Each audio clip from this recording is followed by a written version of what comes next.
Welcome back. The doctor is in, and today it's pediatrician Dr. Robert Wittrock from the Ascension St. John Pediatric and Adolescent Medicine.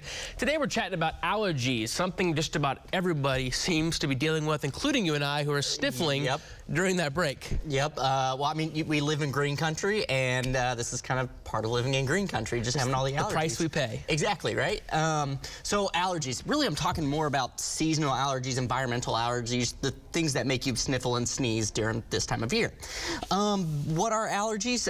Usually they are an overreaction to some kind of thing that's out there. It's usually pollen, dust, mold, trees, grass, pet dander, a lot of different kinds of things out there. What I think is important to know is what are allergies and what aren't allergies. What aren't allergies? Pretty much anything that causes a fever. Anything above 100.4, you're sick, you don't have allergies. The other thing I keep in mind is if you're younger than 2 years of age, you can get allergies, but usually that's viral too. But that was just a kind of a side note.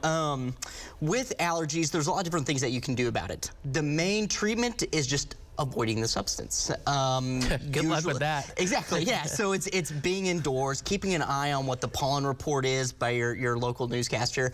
Whenever you come inside, washing your hands, changing your clothes, before bed, taking a shower so then you're not sleeping in all that pollen that's on your skin. But also, you can also try some different kinds of medicines too that can kind of help you out. The main medicines that I usually recommend for kids is they've got different oral antihistamines.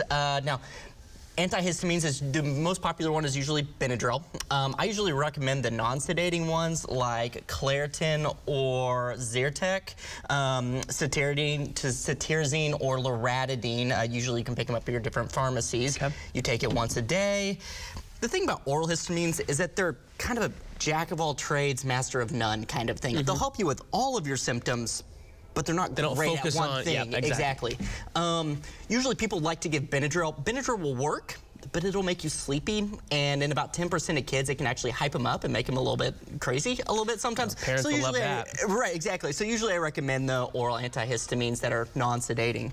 Now, if it is a certain symptom that's really driving you crazy, usually it's like congestion, runny nose, I usually recommend nasal steroid, like Nasacort or Flonase. There's a lot of different kinds out there. The main treatments, the main way to do this is, of course, check with your pediatrician. Usually it's 1 or 2 sprays per nostril, about once or twice a day. But it only really works if you do it every day. You may not see a full benefit until it's about a week or 2 of doing it every day. That'll give the time for the tissue to shrink inside your nose. If your issues are the eyes, I usually recommend Zatador. That's another kind of medicine that you can put drops in your eyes. Over time, you won't have as much symptoms with the eyes. Awesome. Okay. Now, before we go real quick, are there times when, they may need to go to the doctor? Right, so if it's, honestly, if it's bothering them a lot, if it's impacting their schoolwork, their sleep, their ability to play or have fun, yeah, go to the doctor and see what they can do to help it out. Of course, the worst kinds of allergies are things that lead to severe eczema, severe asthma, okay? Those things, yeah, definitely go to your doctor to get it taken care of. And then, if you've tried all these things, they don't seem to work, then you may end up needing a referral to an allergist where they can do shots or other kind of novel treatments. Awesome. Dr. Wittrock, thank you as always for being here. Thanks for all your advice. Well, coming up in our next half hour, a new survey